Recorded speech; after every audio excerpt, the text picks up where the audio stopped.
Iran युद्ध रुकने के साथ ही शेयर बाजार भागने लगा है। अगर आप अब भी पैसा लेके बैठे ही हुए हैं, नहीं लगा पाए हैं तो कहां लगाएं, इस पे हम लोग चर्चा कर रहे थे। और ब्रेक के बाद फिर से आपका एक स्वागत है फिर से, और हम लोग इसी चर्चा को आगे बढ़ाएंगे। लेकिन अब बिल्कुल मेरे वोरा से आप ही से पहला सवाल कि लोग अब आने लगे ज़्यादा कि पैसा मैं तो रखा ही रहेगा, लगा नहीं पाया, मुझे पैसा लगाना है, बताइए कहाँ लगाया जाए। ऐसा सवाल आ रहे हैं कि नहीं आ रहे अभी? अभी तक तो नहीं आए मेरे ख्याल से। जो ऑप्टिक है काफी शार्प हुई है, एक दो दिन ही हुए हैं। तो अभी भी लोग मेरे ख्याल से ये माहौल को डाइजेस्ट कर रहे हैं। अभी अभी भी इस माहौल पर लोगों को भरोसा नहीं हो रहा है। उनको लगता होगा चलो अभी थोड़ा सा और गिरेगा तब फिर चलेंगे, मेरे हिसाब से पूछेंगे पैसा कहाँ लगाना है। वो हमेशा ऐसा ही होता है जब कंटिन्यूअस हमेशा ऐसे। हमेशा ऐसे ही होता है। क्योंकि नॉर्मली क्या होता है कि हम कहते हैं कि सिस्टमैटिकली इन्वेस्ट करें, एसेट एलोकेशन बनाए रखें। तो लोगों को ऐसा लगता है कि म्यूचुअल फंड वाले तो हमेशा यही कहते हैं क्योंकि उनको एसेट गैदर करने हैं। हाँ लेकिन जब ऐसी टेस्ट आती है तो फिर हाँ। कन्विक्शन भी टेस्ट होती है। अच्छा, मान लिया अभी कोई आया तो क्या कहिएगा उसको? पैसा लगाने के लिए कोई आया कि हमें मान लिया जब मीडियम टर्म में पैसा लगाना है, लॉन्ग टर्म में पैसा लगाना है, तो आप क्या सलाह देंगे उनको? बिल्कुल, मीडियम टर्म अगर आपका 3 साल का व्यू है, 5 साल का व्यू है, तो डेफिनेटली ये एक अच्छा हाँ एंट्री लेवल है। क्योंकि जैसे मैंने पहले ही कहा, टाइम करेक्शन हो चुका है, प्राइस करेक्शन हो चुका है, करेंसी करेक्शन भी हो चुका है। तो इससे ज्यादा नेगेटिव सेंटीमेंट बहुत कम टाइम होता है। और जब जब मैक्सिमम नेगेटिव सेंटीमेंट होती है तभी मैक्सिमम पैसा बनता है, अगर आप इन्वेस्ट करें उस टाइम पे। तो मेरे ख्याल से वो सिचुएशन डेफिनेटली बन रही है। मैं नहीं कहता हूँ कि सारा पैसा एक दिन में लगा दें, लेकिन अगर आप फ्यू 1 या 2 हफ्ते में स्टैगर आउट करें ये लेवल से भी, या 1-2 महीने में भी स्टैगर करें, तो भी इट्स अ गुड स्ट्रैटेजी। हाँ हाँ। इसमें एक चीज़ और पूछूं, फिर मैं सुनील सर के पास जाऊंगा, आप ही से मेहर सर, कि मान ले कोई पैसा लगा के एक्स अमाउंट बैठा हुआ है, वो लगाना चाहे लमसम अमाउंट लगाना चाहे म्यूचुअल फंड में, तो अभी क्या करे? वो लमसम डाल दे या फिर 20-20% करके डाले, 25-25% डाले? और डाले तो कहाँ डाले? मिड कैप काफ़ी टूटे हुए थे, अब उठने शुरू हुए। मिड कैप में ज़्यादा संभावना दिख रही है, स्मॉल कैप ज़्यादा काफ़ी टूट गए थे, अब फिर से उठने शुरू हो गए, उसमें ज़्यादा संभावनाएं दिख रही हैं। तो mid cap, small cap, large cap allocation का जो पुराना ट्रेडिशनल फार्मूला था उसी के तहत जाएं, या फिर अपॉर्चुनिटी में कुछ इस फार्मूले में बदलाव करें? तो ये करेक्शन काफी यूनिक रहा है, जिसमें लार्ज, मिड और स्मॉल मोरलेस काफी इक्वल तरीके से ही करेक्ट हुए हैं। तो डिफरेंशिएशन इतना खास नहीं है। तो मेरे ख्याल से अगर आप एक्सपर्ट हैं और आपके डेफिनेटली व्यूज है एसेट क्लासेस पे, मिड, स्मॉल और लार्ज पे, तो डेफिनेटली आप खुद से चूज करें। और अगर आपको ज्यादा डिसीजन मेकिंग नहीं करना है, तो फ्लेक्सी कैप या मल्टी कैप फंड में इन्वेस्ट करें। लेकिन मैं ये कहूंगा, माहौल जो है अभी भी इवॉल्विंग है, तो 100% सर्टेनिटी नहीं होती कभी भी। तो लमसम के बजाय स्टैगर करके, चाहे वीकली स्टैगर करें, चाहे डेली स्टैगर करें, लेकिन स्टैगर करके लगाएं। लमसम में मैं नहीं कहूंगा लगाना चाहिए। लमसम नहीं लगाना चाहिए। सुनील सर? देखिए, मैं मॉडरेट रिस्क इन्वेस्टर हूँ, तो मैं कहूंगा कि आप इक्वली एक मल्टी कैप और मल्टी एसेट एलोकेशन फंड में डालिए, क्योंकि उसमें तीनों कैप का एक्सपोजर मिलता है। और ज्यादातर मल्टी एसेट थोड़े लार्ज कैप टिल्टेड होते हैं और उसमें गोल्ड और सिल्वर का भी हिस्सा मिल जाता है। तो इक्वली डिवाइड कीजिए इसमें। और अगर थोड़े एग्रेसिव मेंटालिटी के हो और रियली आप करना चाह रहे हो, तो 3 सेक्टर फंड्स आप चुन सकते हैं।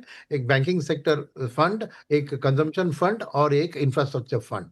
तो ये 3 अगर आप हिस्सा रखेंगे, और I would say 50% in the banking, 25% in consumption, 25 in infra fund, इसमें आप डालेंगे तो अग्रेसिव मेंटालिटी हो तो। और दोनों मॉडरेट और अग्रेसिव लोगों को मैं कहूंगा कि आप स्टैगर्ड तरीके से निवेश कीजिए, लमसम में मत कीजिए। स्टैगर्ड तरीके से कैसे करें? स्टैगर्ड करें तो मेरा मानना है कि अल्टीमेटली इस जैसे आपने फॉर्मूला दिया था ना कि हर दिन 1-1 रुपए लगाओ, हाँ, तो मेरा मानना अब 1-1 रुपए वाला फॉर्मूला है क्या 5-5 रुपए लगाओ? क्या कहेंगे आप? नहीं, मैं कहता हूं कि आपके लमसम आप लिक्विड फंड या आर्बिट्रेज फंड में लगाकर एक डेली एसटीपी लगा दो इनटू दीज फंड्स, राइट? तो you spread it over the next 45 days रफली।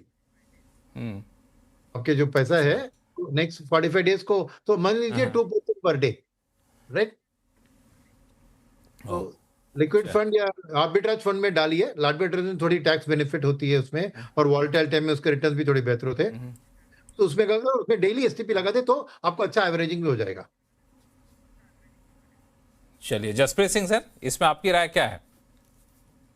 लक्ष्मण जी, अगर तो पीएमएस की बात करें जो और एडवाइजरी जो मैनेज करते हैं उसमें already fund managers cash calls ले लेते हैं, तो हमारा सजेशन यही रहता है इन्वेस्टर्स को कि आप एक साथ पैसे दे दें, उसके बाद जो कैश कॉल ले रहे हैं वो फंड मैनेजर अपने आप ले लेंगे, क्योंकि वो फिर जब अपॉर्चुनिटी मिलती है तो again you can't call for money.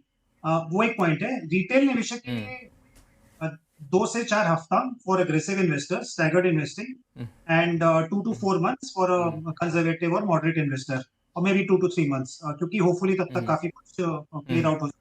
I think ये इंक्रीमेंटल मनी बोल लीजिए या नया पैसा बोल लीजिए, but again I would say 80% or 80 to 90% of the money. Do not put 100% even then, because 10 से 20% की अपॉर्चुनिटीज मिलती है जहाँ पे one can do little in and out and get a reasonable money. Because पिछले 18 से 20 में देखा गया कि काफी अपॉर्चुनिटीज आई है मार्केट में जहाँ 20-30% बना है, where you can rotate the money and get वही अल्फा भी बना के दिए काफी जगह, इवन दो वो लॉन्ग टर्म में उतना नहीं बना है, तो थोड़ा सा 20% फॉर शॉर्ट टर्म भी रखा जा सकता है, जो अच्छा अल्फा दे देता है at overall level for entire.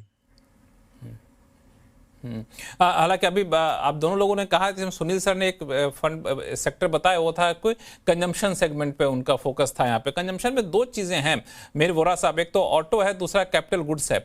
दोनों ने जैसे ही ये वॉर खत्म होने वाली रैली शुरू हुई ना, दोनों ने काफी तेज रैली की है। अगर कोई डायरेक्ट इक्विटी में लगाना चाहे तो ऑटो कैपिटल गुड्स में अभी भी गुंजाइश है कि नहीं? अब 2-3 दिन में इसने कवर अप कर लिया वॉर को। डेफिनेटली मेरे ख्याल से, बट वो दोनों के कंपैरिजन में अगर करें तो कैपिटल गुड्स पे मेरा बायस ज्यादा पॉजिटिव है, क्योंकि इसमें मुझे ज्यादा लॉन्ग टर्म की स्टोरी लग रही है। ऑटो स्टॉक्स जो है वो मेरे ख्याल से शॉर्ट टर्म में शायद अंडर परफॉर्म कर सकते हैं, क्योंकि ये जो हमने शॉक देखा है, इकोनॉमिक शॉक, उसकी वजह से एसएमई वगैरह में थोड़ा 1-2 महीने या मे बी 3-4 महीने का इम्पैक्ट आ सकता है। तो थोड़ी सी मुझे लगता है कि वहां पे स्टोरी एक शॉर्ट टर्म में थोड़ी वीक हो सकती है। लॉन्ग टर्म में तो ऑफकोर्स तेजी ही है, लेकिन सेक्युलरली देखें तो जो कैपिटल गुड्स वाला सेगमेंट है वो भी काफी करेक्ट हुआ था, उसमें मेरे ख्याल से रिबाउंड शायद ज्यादा फास्ट हो सकती है। और गवर्नमेंट का भी जो फोकस है पावर डिफेंस वगैरह में, उसकी वजह से भी ये सेक्टर को ज्यादा फायदा हो सकता है in the short term also. हालांकि कैपिटल गुड्स और ऑटो में एक और दिक्कत है, जो एक तो इंपोर्ट कंपोनेंट उनका काफ़ी ज़्यादा होता है, तो कॉस्ट जो है बढ़ने की गुंजाइश रहती है, आशंका रहता है, तो वो शायद अगले कुछ क्वार्टर तक दिखे। सुनील सर? हाँ बिल्कुल, देखिए, बट एक तरह से मैं कहूंगा कि मार्च मंथ में ही मैक्सिमम इम्पैक्ट रहेगा, तो इस अर्निंग सीजन में आपको दिख लेगा कि कितना इम्पैक्ट था, और इसके बाद सिचुएशन और गंभीर होती हुई नहीं दिख रही है ना। तो इसीलिए मेरा मानना है कि एक तरह के विश पी लिया उन्होंने मार्च में, आगे जाके उतना नहीं होगा स्ट्रेस और टेंशन इसके कारण, इंपोर्टेड इनपुट्स के कारण। तो चीज ऐसी होती है कि क्या वो पास ऑन कर पाएंगे कंज्यूमर्स को इस सेल्स के सीजन में, मार्जिन में इम्पैक्ट रहेगा। एक सवाल और एक सवाल और पूछ लूं, चूंकि शो का समय थोड़ा सा कम है, छोटे छोटे जवाब तीनों से ले लूंगा। कि अर्निंग सीजन शुरू हो चुका है, कितना होपफुल है आप लोग? ये अर्निंग सीजन बाजार को कितना जोश दे पाएगा अगर वॉर फ्रंट पे सब कुछ शांत रहा तो? सुनील सर, आप शुरू करिए। मेरा मानना है कि ये एक्चुअल अर्निंग जो आएगी, मार्केट ने ऑलरेडी उसको फैक्टर कर दिया, कंसेंसस ऑलरेडी गिरा दिया है, तो एक्चुअल अर्निंग्स आएगी तो बेटर देन द एक्सपेक्टेड आएगी, मगर ध्यान मार्केट का गाइडेंस के ऊपर होगा, not on the actual quarterly earnings. Mayor Vora sir? देखिए, अभी तक जो बिजनेस गाइडेंस आई है मार्च क्वार्टर के लिए बैंक्स, एनबीएफसीज, थोड़ी कंजम्पशन कंपनीज की, वो एक्चुअली अच्छी आई है, बेटर देन एक्सपेक्टेड आई है, तो वो एक पॉजिटिव है। लेकिन जैसे सुनील जी ने कहा, ये कम इम्पोर्टेंट है, क्योंकि मार्च में काफी सारी जो उथल पुथल हुई है वॉर को लेके, तो guidance will be more important, तो that I agree with Sunil ji. लेकिन अभी तक के जो गाइडेंस आए हैं वो अच्छे आए हैं। हालांकि मुझे लगता है जसप्रीत जी, गाइडेंस बहुत अच्छे कंपनियां दे पाएंगे, इसकी भी संभावना कम है, क्योंकि ये जो वॉर वाला इम्पैक्ट है वो अगले अर्निंग सीजन में दिखेगा। बिल्कुल, वो गाइडेंस तो देंगी अच्छा, और उनको देना भी चाहिए, बट बहुत इंपॉर्टेंट है raw material basket impact, inflationary impact, सब बिकॉज़ रिमेंबर अभी वो इम्पैक्ट अभी दिखा नहीं है ऑन ग्राउंड। डीजल प्राइस अभी बढ़ेंगे, राइट? गैस प्राइसेस अभी बढ़ रहे हैं धीरे धीरे, एक बार सारा लेट्स से मई में आएंगे तो फिर इन्फ्लेशन ऊपर जाएगा। अभी हम तो 2%, लेस देन 2% इन्फ्लेशन पे, वो हम 4% तक जाएंगे, तो ये सब अभी इवॉल्विंग सिचुएशन है। तो I think more than guidance, मेरा फोकस, हमारा ध्यान ज्यादा मार्जिन प्रेशर पे रहेगा, कितना मार्जिन प्रेशर कम, और इसमें एक और है ऑपरेटिंग डीलेवरेज। किसी की 5 फैक्ट्री है, उसमें से अगर 2 बंद है तो बड़ा डीलेवरेज हो जाएगा, ऑपरेटिंग डीलेवरेज होगा, बिकॉज आपकी फिक्स कॉस्ट बहुत ज्यादा है। तो ये सब चीजें बहुत ध्यान रखनी पड़ेगी गाइडेंस के मामले में, on the production side and on the gross margin side. बिल्कुल आपने सही कहा। दरअसल वॉर भले ही खत्म हो जाए, लेकिन वॉर का इम्पैक्ट अगले कुछ क्वार्टर तक दिखेगा, और वो गाइडेंस में भी शायद झलके और मार्केट इसको लेके चलेगा।